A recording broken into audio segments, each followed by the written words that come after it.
But dude, it's hard. I mean, when people are like, hey, you're going to go out to lunch. No, I can't. Or, hey, what time are we going to see you after I finish recording? That's really, really hard. And I think it takes a lot of people in your life that understand why you're doing that.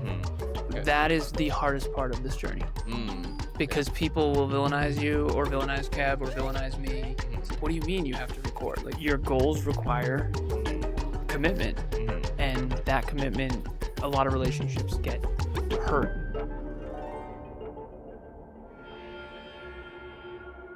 Hello, and welcome back to Retrieving Sanity, your podcast for recovery-focused healing from addictions and traumas with personal experiences. With your host, Keegan, and today we have two very special guests. They've been on the show before, and they are back to, show us how different lenses of life can actually bring us to a greater common good. So we have Lazaros and Kevin Palmieri today. How are y'all doing? And did I pronounce the names correct?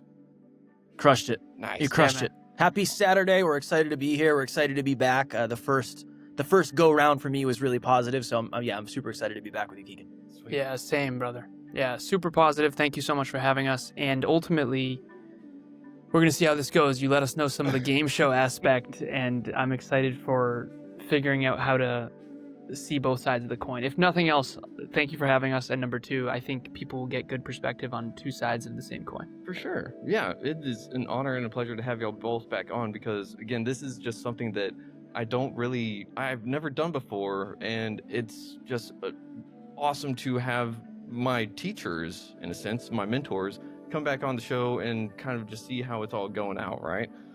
But with that being said, real quick, can y'all both give an idea to the audience what Next Level University is? Next Level University, it's evolved a lot over the years, and thank you for that. So Keegan, you're in our Next Level Podcast Accelerator. So when he says teachers, what he means is Kevin's a podcast coach, I'm a business coach, and we have a group coaching program that he's in, which is very cool. Thank you for joining us, seriously. And NLU is Next Level University. The shortest, simplest form of it, it's a podcast, but it's also a company, and it's a place where you go to reach your full potential in health, wealth, and love. So it's level up yourself, level up your podcast, level up your business. And we started out as a personal development company, and then we have evolved a lot over the last 8 years to be a company that basically helps people achieve their dreams through personal development, podcasting, and business. Okay. Nice. Yeah, that is one heck of a thing to actually do. And y'all have a business with a podcast, or was it, Kevin, would you say that it started as a podcast that turned into a business? It started as a passion project of I just wanted to have really cool conversations with cool people. And then I went through a mental health struggle where I was contemplating suicide, ended up leaving my job, and then Alan and I partnered up, and it was like, this is awesome. And we were so naive. And then it got to the place where it was like, if this does not become a business, this whole thing is going to die. So one of the reasons I respect and vibe with somebody like you, Keegan, is because you started this from a place of passion and personal experience. And that was very similar to us. So long story short, it started as a podcast that was just a passion project. And eventually we said, look, if we do want to impact as many people as we want to impact, we have to start making money. Not even for us, just to make sure the mission can continue. Okay. So it's one of those things where you had to dig deep because a lot of the times passions don't make money. And at the same time, if they do, it is kind of one of those things you have to get your pride out of the way. Or is that just a me thing, you know? I mean, I think it depends, right? It depends. I'll let Alan start this because Alan talks a ton about passions, profits, and all that. Well, Kev, you came up with turn your passion into purpose, into profit. Ooh. That was me? The 3 Ps. That was you. Nice. That was you way Okay, back, cool. yeah. And you remember, I'll never forget, we did a presentation and Kevin had a slide with a guy swimming in the center of a pool. And Kevin's thesis was you just have to figure out how to stay in the pool. Don't get out of the pool. And that was your metaphor for podcasting. Huh. So it turns out in hindsight's 2020. So it was always a business for me. Okay. And it was always a podcast for Kev. And then we merged, and I think that's where that landed. But passion into purpose into profit is you take something that you're obsessed with. Keegan, you and I coached a little behind the scenes, and we talked about your 3 obsessions. I have my 3 obsessions. Kevin has his. And you basically take something that you're super passionate about. I call it an obsession. Most people call it a passion, which is something that you do. So Kevin and I are both very passionate about fitness.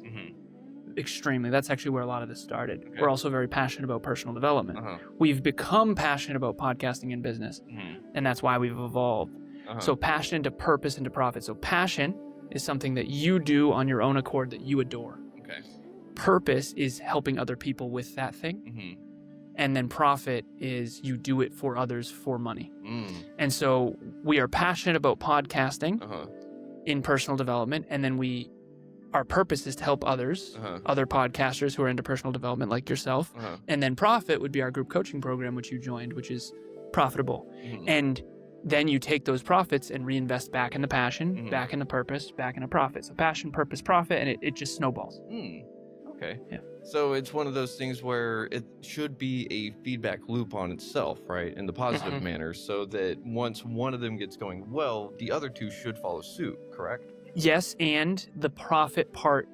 What I've found is that you're either on one end or the other. Okay.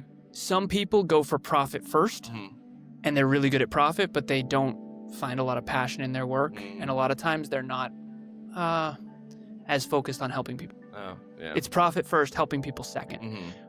The other way, I think, is a better long-term play, which podcasting, I think, is a good example of this, because if you think you're going to make a lot of money in podcasting in a very short amount of time, you're in some trouble unless you're already famous or extenuating circumstances. So passion to purpose into profit is the syntax we recommend. That's the order we recommend, and that's what we did. The first year, we didn't make any money. Second year, 13 grand between the two of us, and it's snowballed since then, and we just had our first $100,000 month last month, which is wild.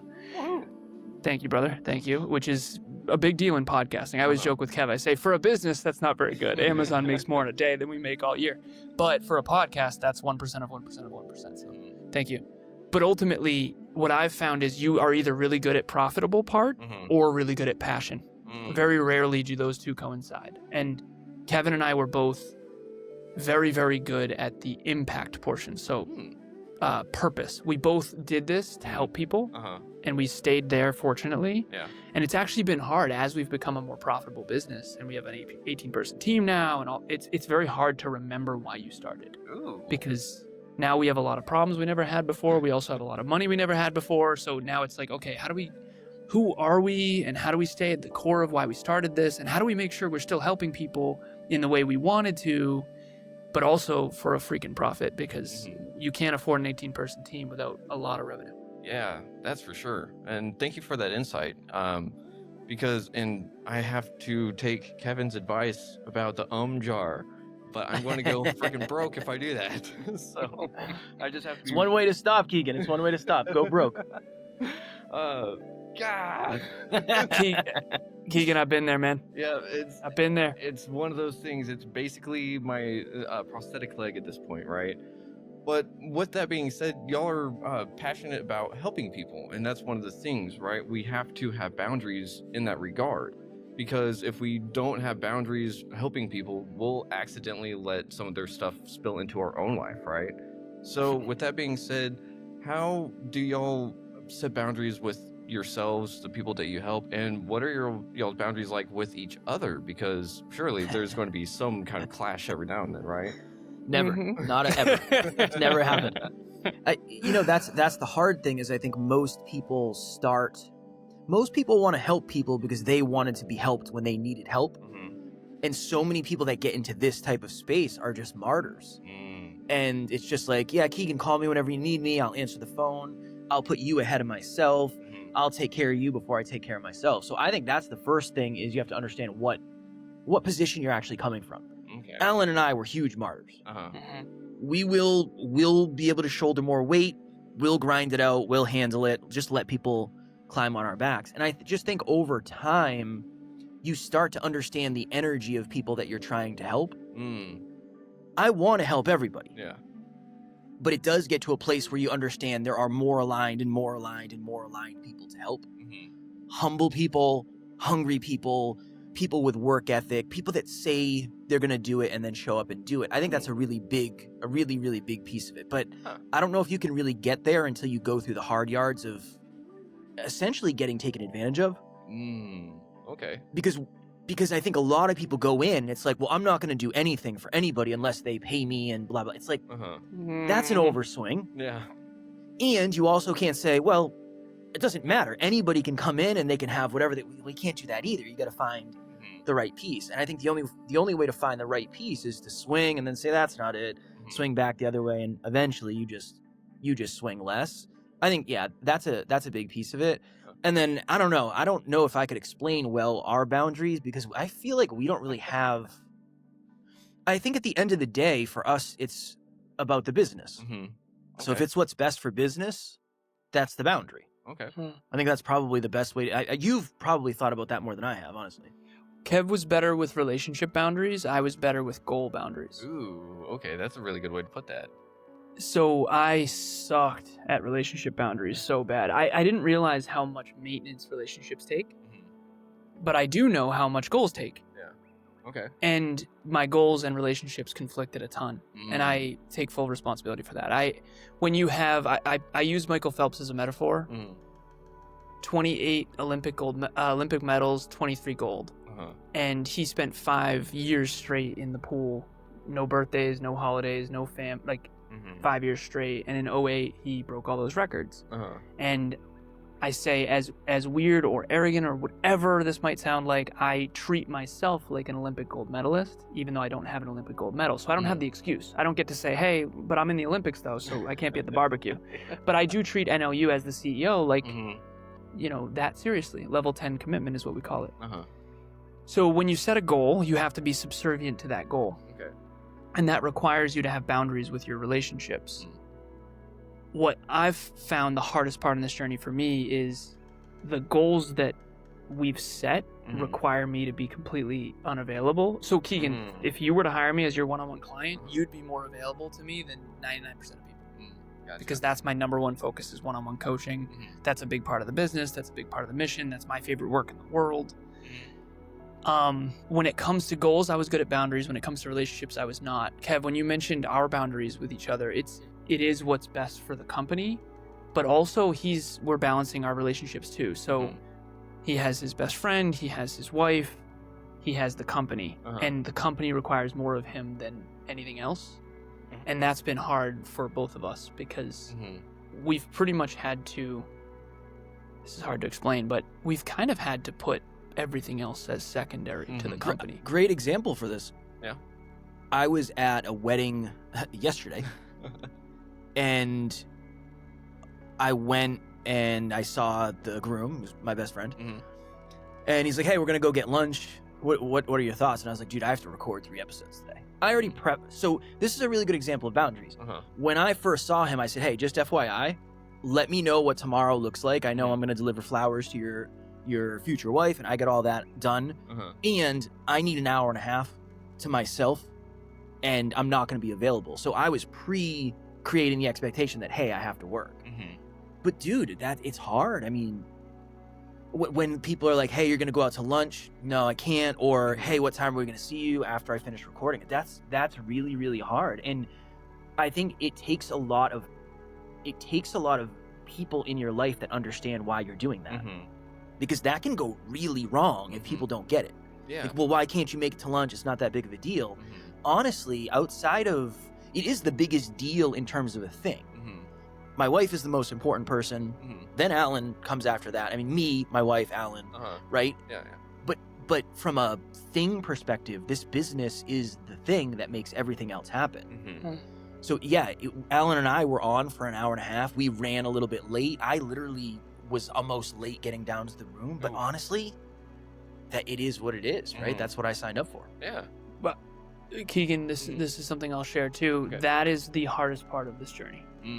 Because people will villainize you or villainize Kev or villainize me. It's like, what do you mean you have to record? Like you're at a wedding. It's, your goals require commitment. And that commitment, a lot of relationships get hurt by you not, because when you set a goal, it needs time and effort. Yeah. And money. But time and effort primarily. If it's a business, hopefully it makes money, but it still requires money to make money. Yep. So the moment we set a business goal, Kevin and I, our time, effort, and money has to be invested in that.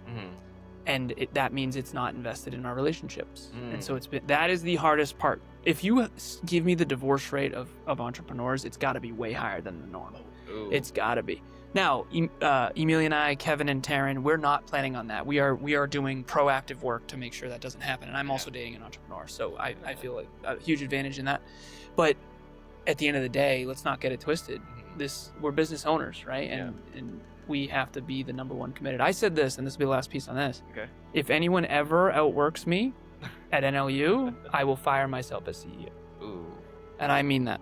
Wow. I will step down. If anyone ever outworks Alan Lazaros at NLU, I will step down. Yeah, that's some big words. And I gotta say that is level 10 commitment for sure.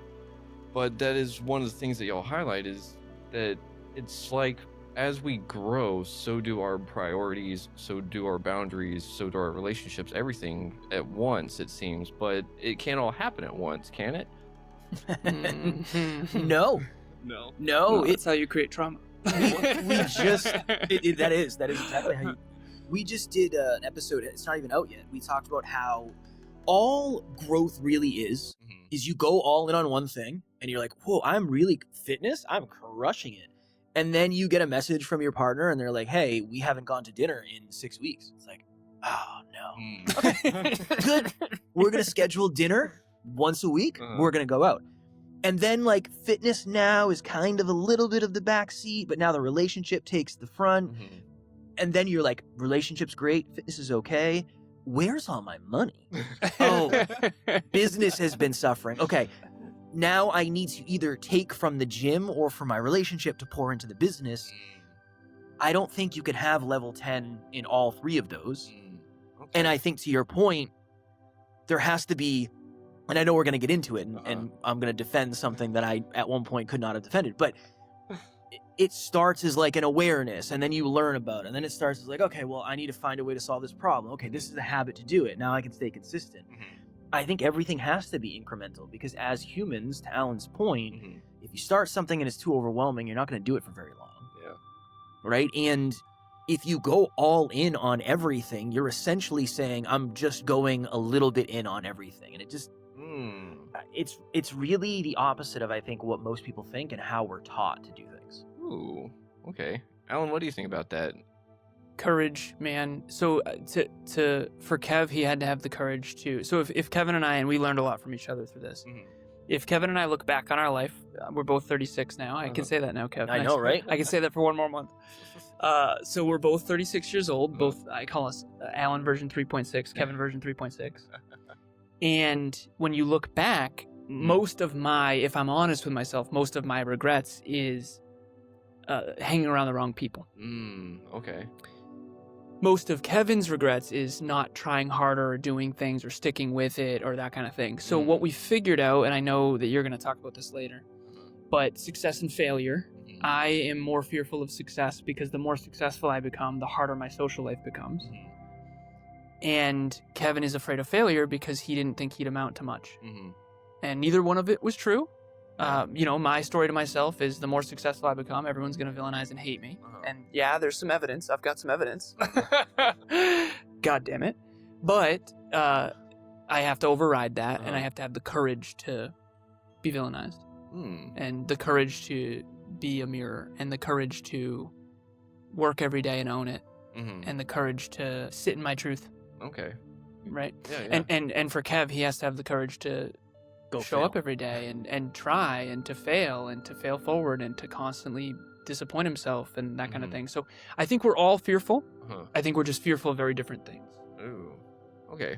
So it's kind of being like, you've got to be intentional with where you're putting your time, your energy, and where you put your goals, right? So one of the other things that I heard you talking about was being villainized. So how do y'all handle critics? How do y'all handle outside negative influences? Because that's something that stops a lot of people's growth, is because either peer pressure of sorts, or again, saying, hey, why don't you go out to dinner whenever y'all have a podcast recording to actually do? It's like, you've got to figure out where you are, right? If you're trying to sit there for yourself in your company, you're going to have people sit there on the outside telling you you can't do it, right? Kev, do you want to go or me? I think you should lead, because I think you have more experience in this, unfortunately. Ooh. Least favorite part of the journey. Okay. To me, I actually and ironically, I feel like I'm going to get villainized for this. So this will be kind of one of those paradox moments. I don't feel like the hard work part's very hard. Okay. I don't feel like the discipline or consistency is very hard. I feel like I think of the real world and the social world. Mm-hmm. Okay. The real world is who you are and what you are when no one's watching, Mm-hmm. Exercising consistently, showing up for yourself, keeping the promises you make to yourself, aligning with your goals, structure, systems, environment design, all this kind of stuff. That stuff always felt like a strength for me. Okay. The part that never felt like a strength was the social world. So I playfully say the social world is the wedding photos and everyone giving you likes and engagement. The real world is the actual marriage. Yeah. And I had the syntax wrong in the past. So before 26, my car accident, very short version. I know some people listened to the past episode and heard my story, but my dad died in a car when he was 28 in 1991. When I was 26, I got in a head-on collision, my fault, and it was my second chance my dad never got. That's the shortest possible version I can give you. And it was not a fender bender. This was a bad accident. So after that, I realized, okay, I've been trying to be liked and likable, and I'm not, and relatable. And I'm not. And Kevin would tell you it'd be better for him to say it than me, but I don't think there's very much about me that is relatable, Keegan, to be honest. Okay. I haven't taken a full day off in 10 years, and I never intend on it. So, and that's really not normal. Yeah. I've never been a big fan of the holidays. I don't care if you wish me a happy birthday at all. Like, seriously, don't reach out, and with love. and I'm just weird in that way. And I've had to own my weird. So the villainized part is you're going to be misunderstood. I've felt misunderstood my entire life. Yeah. And in a world where only 3% of people have clear written goals, and you've had clear written goals since you were 7, you're not going to be a very likable person, or relatable person, I should say. And so the villainized piece, at very least, you're going to be misunderstood. Yeah. And all the movers and shakers of history are misunderstood in their time. And I've had to, it's the worst part in the entire world. I fucking hate it, to be honest with you. Sorry if I'm not supposed to swear. No, you're fine. But I have to do it because I don't like myself when I'm not myself. Okay. Fire. Yeah. For real, that is some fire. And so, Kevin, how do you deal with that kind of stuff? How do you deal with critics or the people that just are misunderstanding you to the point of villainizing you? I challenge them to physical hand-to-hand combat, and then if they say cool, then we do it. No, honestly, I had a moment where when Alan was talking, I know why I don't get villainized as much. I'm not as loud. Isn't the right word? What is the right word? Maybe assertive. I think it's like I'm not as outward. It's easy to villainize somebody who is loud about what they believe in. Okay. Like somebody who takes a very specific stand on something, and somebody who says something with confidence, and somebody who seems put together. I know we're going to talk about relatability later. Yeah. I don't really get villainized almost at all. Okay. And I think it's because I'm not as remarkable as Alan. Maybe behind the scenes, I mean, maybe it looks like it, but it's an energy. There's like an energy of seriousness, and there's an energy of intensity. Alan is very intense. It's easy to see intensity and then try to match that intensity with a negative comment. Ooh, yeah. And I think that's what happens most for Alan. We just had somebody on the team who got villainized, and the reason she's getting villainized is because she's coming out of her shell, and she's being vulnerable, authentic, and real. Oof, and that's hard. Is what I would say. The thing that has helped me the most is understanding that it has nothing to do with you. 9 times out of 10, it has nothing to do with you. They're going through something. They see you as a shiny object, and they want to rain on your parade. Fulfilled people do not leave negative comments. They don't have time to do it. I try to say, and again, I'm not so transcendent that I'm at this place, but I try to say, this person's going through something. Let me have empathy for them. I hope they're doing well, and I hope they find a new direction. But yeah, I get triggered. It hurts. It hurts when I remember somebody left a negative comment on one of my videos. They said, this guy thinks he's Tony Robbins out here saving people's lives. And the night before, I was DMing with somebody who was talking about taking their life. For me, it's just like the lack of awareness. If you think I'm a crappy speaker, that's fine. Get a microphone and we'll do a speak off. That's totally fine. I'll do that. But it's when it comes to the stuff of like, oh, what you're doing isn't meaningful, that type of stuff. I think that hurts me more than any of like the character attacks. Like, come hang out with me for a week. I don't think you're as good of a person as I am. I just don't. I don't think most people are. But the other stuff I think is what gets me most.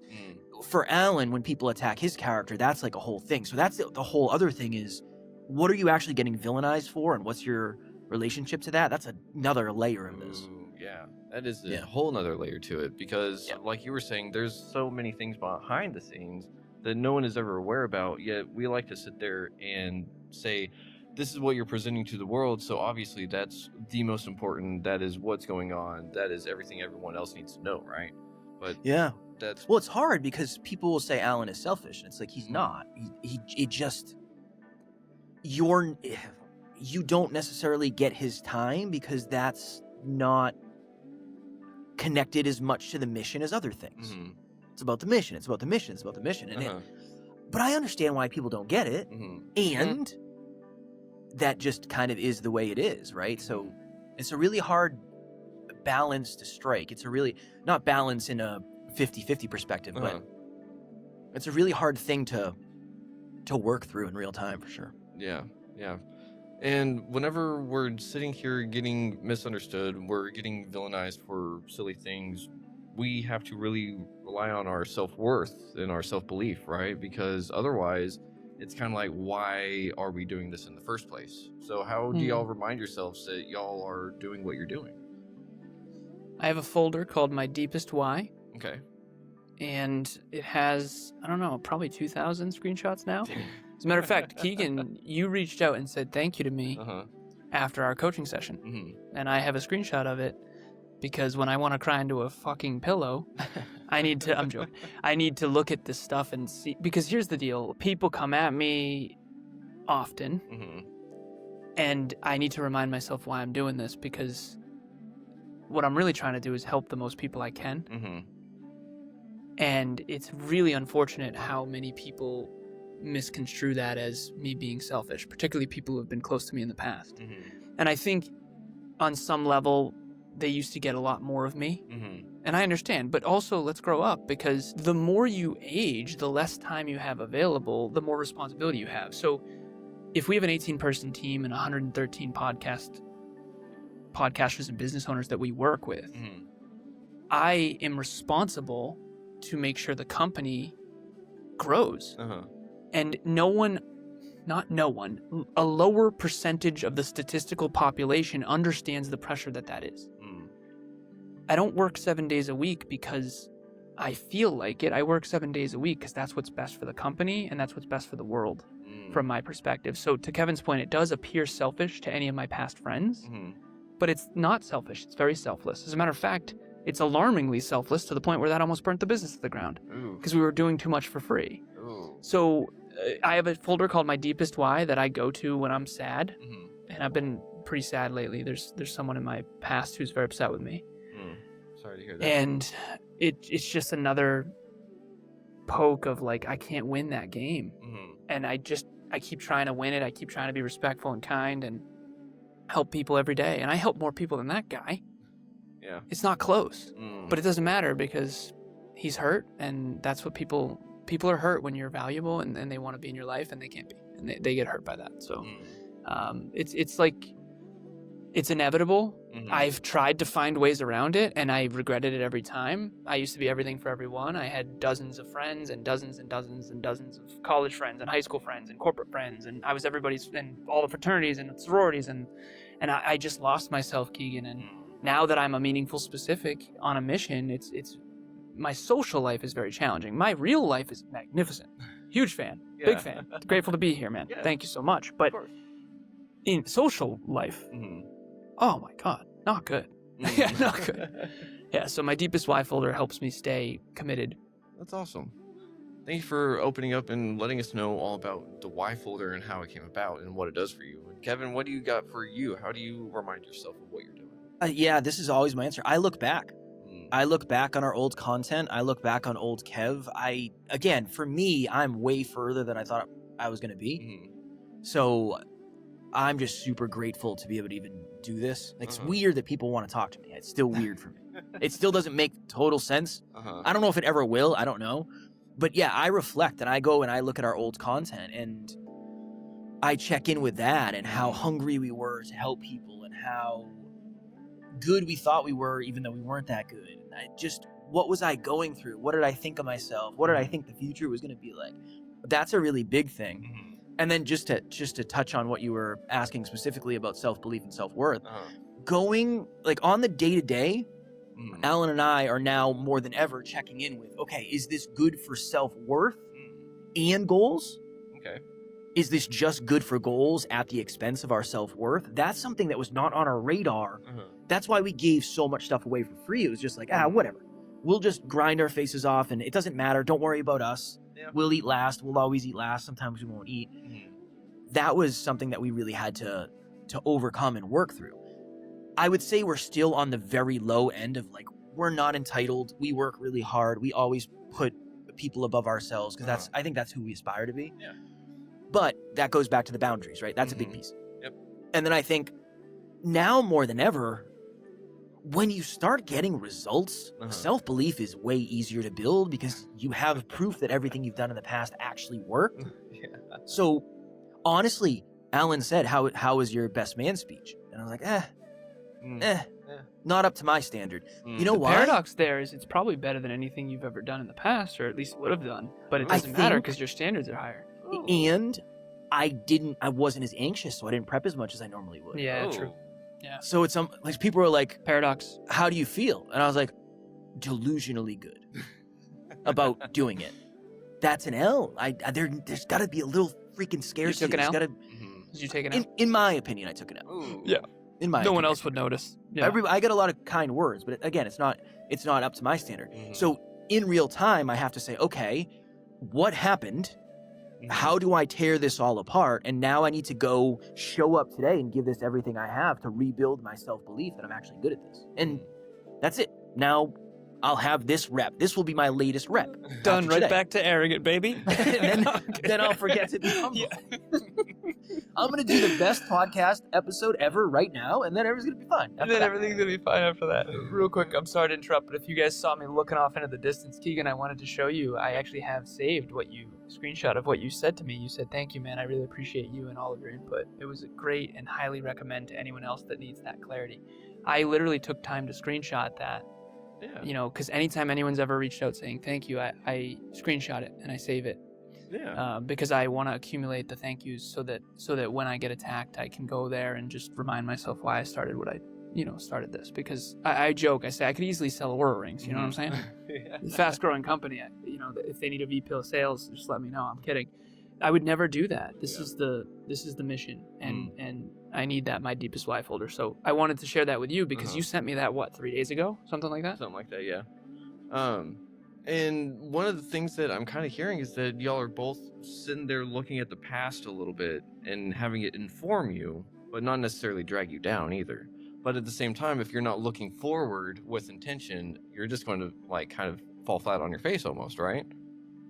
Alan's the guy to ask about that. For me, I was just showing up, Keegan, hoping for the best. You know what I mean? Yeah. Stay in the pool, baby. Yeah, stay in the pool. If you love something. So this was the analogy, and then I'll kick to Alan. Okay. I thought most people in life find a pool. They don't really want to learn how to swim. They want to swim to the bottom. They want to get all of the coins, and then they want to get out of the pool as fast as possible. Yeah. When you find a pool that you love, you jump in and you say, holy crap, this is the best thing ever. You have to learn how to tread water, and then you have to learn how to swim because you want to stay in that pool as long as possible. Yeah. That is a suggestion to me that you have found your thing. If you do not want to get out of the pool, you have probably found your thing. And then all the skills you need to develop are the different types of swimming styles, right? So I'm a better swimmer than I used to be. That's all. And the metaphor is if you don't grow and set goals within that pool, the pool goes away. And in this case, it's not actually a pool. It starts off as a pool, and then it's like a pond, and then it's like a decent-sized lake, and then it's a great lake, and then it's the ocean, and then it's perfect storm, and you're drowning. wondering on the side of the door on Titanic why you're Why freezing you're to doing death. Yeah. I wanted to one day, I'm King of the World, the Leonardo DiCaprio thing at the Titanic. This is a meme I'll create one day. What people think what people make it look like entrepreneurship is, and it's King of the World on the front of the ship with the dolphins, and then what it really is him on the side of the door freezing to death. You know. But anyways, it's not a pool. It doesn't stay a pool. That's fair. It turns into a freaking ocean, and you got to learn how to swim better and better and better in order to stay. But I digress. I've forgotten what the question was. It was essentially, how do you have the past inform you instead of dragging you down? Well, again, the pithy quote is learn from the past, build in the present toward a bigger, better future. People say, are you past, present, or future? It's all three simultaneously. Some people say stay in the present. I think that's very scary advice. That's only 1/3 of the equation. Yeah. Like, imagine someone who never learns from the past. That's a terrible idea. Yeah, I don't. Right? Yeah. I don't think Study that's even history, count. study your history. Yeah. So you got to watch the movie of your own life and go, oh, so I was abandoned as a kid, and that made me this chameleon. And okay, so that hurt, and this. Okay. So you got to heal from the past. There's your therapy. Good. Yeah. And then you got to build in the present. That's productivity. Okay. But you better be building something. You can't just swim in a pool. You got to design the future. And to me, I'm an engineer, so again, this is something I get villainized for, but I think everything should be by design. Yeah. Okay. Because in 10 years, you're going to arrive, and it might be a terrible place. Yeah. And people that are just wandering around aimlessly, there's that quote of not all those who wander are lost. Honestly, most of them are. That's the scary truth. Yeah. Some people aren't. Some people are actually wandering and exploring, and that's enjoyable. But a lot of people are lost as hell and pretending they're not, and then giving advice on what you should and shouldn't do. And to me, as an engineer, you take this phone apart, you rebuild it better. I think you can do that with your life. And I think if you don't, you're in some serious trouble. Like, the future is not going to be great by default. The future is going to be great by design. Yeah. And through work and humility and all that. So, okay. And you know, I've had dozens of coaches and mentors, and if I didn't, who knows where I'd be. So, you know, it's very important to have goals, because if you don't, you have no necessity to get a mentor. Like, if you didn't have any podcast goals, you never would have found us. Yeah, right. True. This right here is a moment in time, in the present moment, that is the amalgamation of our three goals. Exactly. And if you take away the goals, this amazing conversation wouldn't have happened, and the world would have been a far less place. Yeah, you put it very eloquently, and I have to agree with you, because it is really just a bunch of the past. It is the present in the moment, and it's kind of where we have ideas for our podcast to go, right? So I do have a question. We're we're near the part where I think it would be good to break into the game show segment for y'all, if y'all think it is. Of course. Okay. 10 minutes, 34 seconds. All right, we'll make it as quick as we can. Ready? All right, so part 1 is going to be the same question, but the different lens. So for both of y'all, it's going to be the same question. Y'all just give me what y'all believe, okay? What's scarier, failure or success? Failure. Success. Ooh, okay. And which matters more, relatability or credibility? Ooh. Depends. I gotta say depends, but I would honestly say credibility. Okay. I agree with Kevin. Credibility. Credibility, okay. Although there's a deep part of me that wants relatability and is never going to get it. Without hating myself. Oh, I almost feel like y'all would have said the opposite almost. Same. I would have. You asked me 4 years ago, I would have. Now, Same. You cross a certain point, and yeah, it's a whole thing. Okay. Layers. Both are critical. Both are Yes. critical. If you can't relate, I'll be brief, but I'm speaking to a group of 14 to 18-year-olds next week. Okay. And how to reverse engineer your goals and dreams. And I'm sitting there going, I am screwed. I mean, I never thought about that before. The past would have just hammered it. It would have been terrible. No one would have told me. But I don't know how to relate to a 14-year-old anymore. Because now that I go back to me as a 14-year-old, I wasn't normal at all. I was building my computer, arguing who was smarter, still Steve Jobs or Bill Gates. So anyways, I digress. Can I add really quick? Yeah. Real quick. Okay. If you're an above average specimen, again, not the best label, but like in health, wealth, and love, if you're above average in all three, relatability is for you. Okay. If you're below average in those three, credibility is the thing for you. That. Whoa. Gotcha. I like that. That is good. Yeah. Because one of them comes naturally and the other one is a weakness as a byproduct. Yeah, you don't need to double down on your strength. I mean, it's going to come easier for you, right? So that's my But you thought on do this. have to lean into it. You got to lean into it for sure. Yeah, you got to lean into it. Look, But you I got gotta to flesh it mitigate out. the weakness that comes with it. I got to flesh out the thought. That was the first time. That was the rough That was good. draft, right? That was good. We'll work on that behind the scenes. Yeah, I that was like good. that. Real quick, where can people find y'all?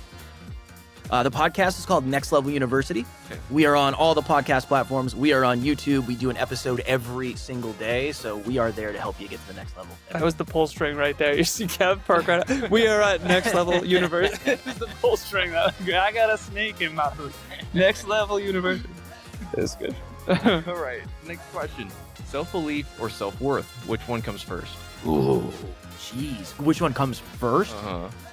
I can't Is say it which one's more depends. important? No, or which one one comes came first for you? Oh, neither. Neither. Neither. Probably self-belief. Self-belief. Yeah, Self-belief. Oh, okay. Do y'all have a quick quote on that?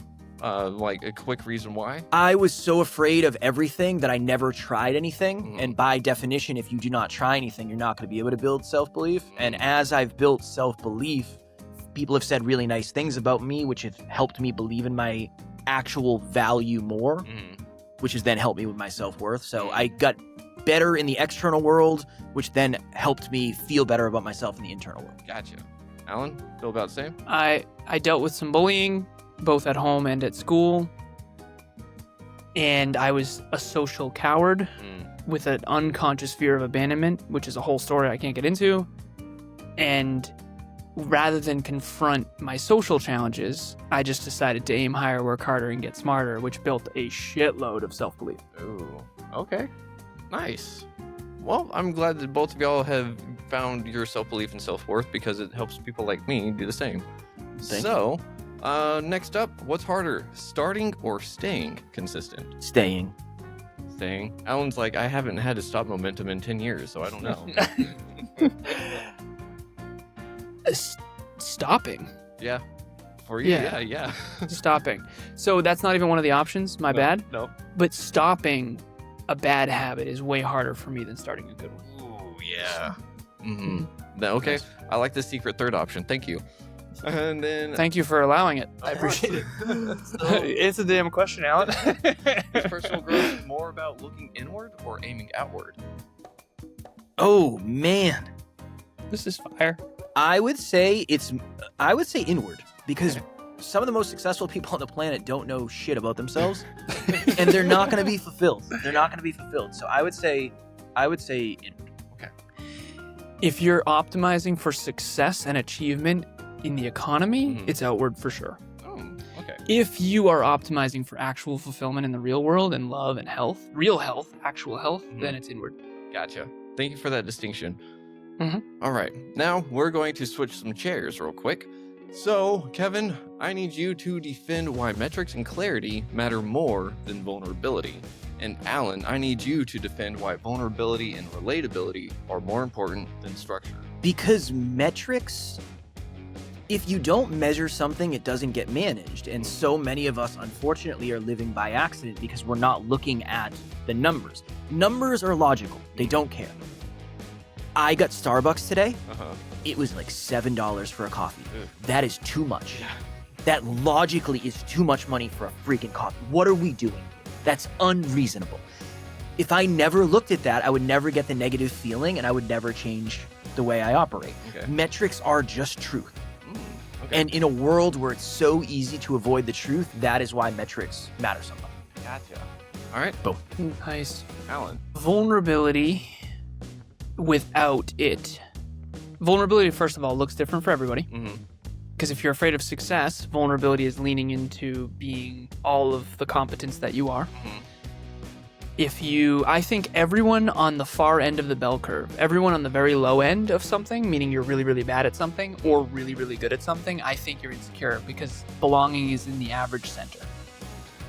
And so as someone who's been on the far end of the statistical bell curve in a couple things, several things, it is really scary to highlight the contrast between you and others. I remember being a kid, like, why do you guys all suck at this? And it turns out they didn't. I'm just really good at stuff, and I'm good at getting good at stuff, which is a meta skill. And it's very vulnerable to share even what I just said. Uh-huh. Because people don't like you. They think, who are you, pretentious, arrogant, big fish, small ponder? Listen, at the end of the day, you don't know. I've done 11,193 coaching sessions, trainings, and podcasts. I've met people all over the world. I'm 36 years old. I've got tons of evidence. So vulnerability is necessary because it requires courage. Okay. And you have to lean into all of who you are. If you're not that great, you have to own it and then work hard to get better. If you are great, you have to own it and learn how to do that socially because the economy is social. Relatability, you are going to suck as a speaker, a podcaster, and a coach if you don't understand other people and what makes them tick. And empathy is very difficult because if you've never experienced what these other people have experienced. So for example, self-doubt is not something that I struggle with often. That is one of the biggest struggles on planet Earth, self-doubt. So it's very hard to relate to people who struggle with self-doubt. And so I have to work on that consistently and remind myself, okay, this client is struggling with self-doubt. When did I struggle with self-doubt? Okay, I did a marathon on a whim once. I really had trouble. Okay, that's how she feels right now. All right, let me talk from this frame. And I think I sent Kevin a clip recently of Kobe Bryant, RIP.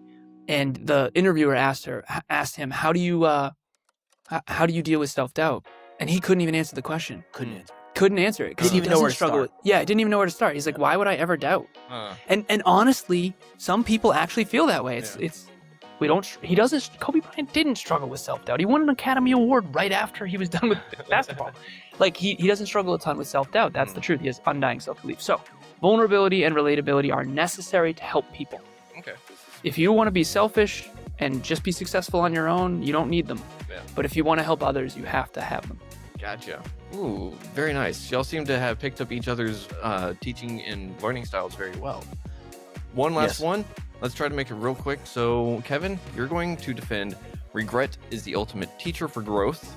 And Alan, you're going to defend fear of success is more dangerous than fear of failure. You can run from your past forever, but you can never outrun it because it's always connected to you and it's always connected with you.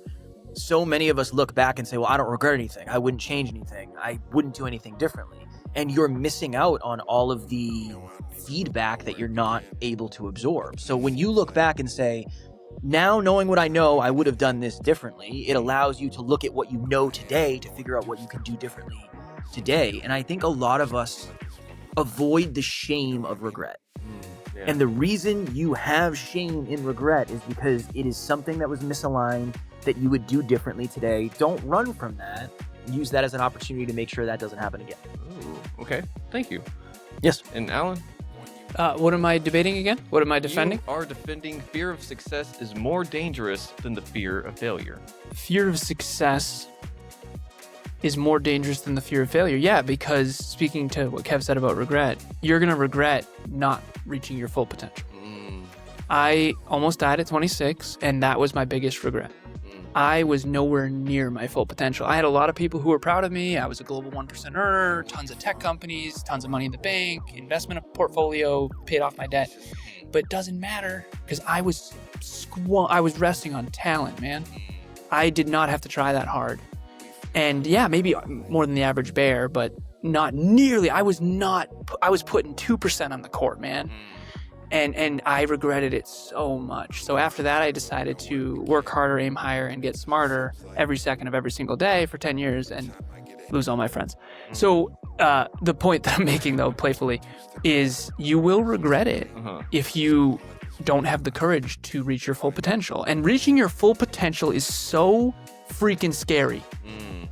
It's so scary because no one likes you. It's very, very, very difficult. It's really, really difficult. It's not like getting good at one sport. People love you for that, and then you're average at the barbecue. It's reaching your full potential, and it's such a mirror for people, and it's very, very, very difficult. Okay. Thank you for that. That's very well defended, and I think y'all did a fantastic job at answering everything on today's game show of Next Level Showdown, the Growth Gauntlet. And I have to bestow upon y'all both the titles of the Next Level Navigators, because y'all help people navigate a map, and even though y'all may not choose the exact same route, y'all still get to the same destination. Appreciate Nice. that. Nice. Thank you. Of course. Keegan, I love the game show, man. Right, Good for same. you. Good for you. Thanks, man. Yeah. Is there anything y'all want to leave the audience with real quick? Alan, I know you've got to go in now. That's okay. Yeah, and we're good. We're good. I have a 5-minute buffer with my clients, so we're good. Kev, go ahead, man. Parting words. Oh, man. One of my favorite things ever of all time. I say it so often, but I think we have a very unique perspective on it. From day to day, progress is invisible. Mm-hmm. Progress and or progress in the wrong direction are essentially invisible. You don't notice almost anything. Mm-hmm. You just don't notice anything. But from month to month and year to year, progress and or destruction is impossible to miss. Yeah. That is the best thing I can leave anybody with. If you happen upon this interview and you think Alan and I are in any way good at anything, it's just because we've done this thousands and thousands and thousands of times. Uh-huh. And you happen to see us now, not 6 years ago. Hopefully, if you see us 6 years from today, we will be nearly unrecognizable. That's the goal. Mhm. But if you see us tomorrow, we're going to look exactly the same. Yeah. And it's the same for you out there. So from day to day, progress is invisible. From month to month, year to year, it is impossible to miss, bad or good. Nice. All right, mine. Last parting words. Okay. Same thing Kevin said, but the math version. Nice. If you put $1 in a financial calculator, anyone can do this. Don't do it in ChatGPT because ChatGPT is kind of sucking with numbers for whatever reason. Financial calculator, Google it. Okay. $1 in, 0.1% growth per day. Okay. For 50 years, Mm-hmm. becomes $84 million. Huh. It's 83 something. I rounded up. Huh. If you take weekends off, Okay. it becomes $439,000. Whoa. Yes. The compound effect of small improvements that are invisible, to Kevin's point, Mm-hmm. is wild over time. Mm. And just by taking weekends off, you have 191 times less money long term. Wow. So what you are capable of long term is unbelievable. What you're capable of tomorrow is minimal. Mm-hmm. Treat each day like that 1% improvement, that 0.1% improvement, that little bit better, little bit better, little bit better, little bit smarter, little bit stronger, little bit better. And eventually you will achieve your dreams. Okay. I like that. I love that a lot, actually. That's a stark difference between a lot of million and just a couple 100,000. That's a big difference. So, Alan. That's why I don't take weekends off, Keegan. You haven't in 10 years. I don't blame you. That's crazy. Thank you, brother. It's the numbers. If you knew what you're giving up, you might not, right? Yeah, that's very true.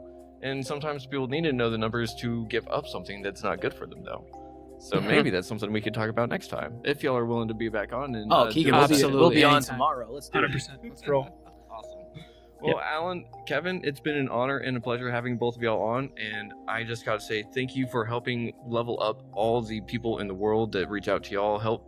Thank y'all for helping level up me, and just thank you for just being who y'all are, because it is greatly appreciated, even if it's not always portrayed to y'all, So. Well, we appreciate the kind words. We know you behind the scenes. We appreciate your character. That is why we love adding value into your life and other people's in your community. So thank you. The feeling is mutual, my friend. Thank you. Keegan, it is an honor, my friend. An honor. We'll come back anytime. Say the word. All right. Well, I appreciate it.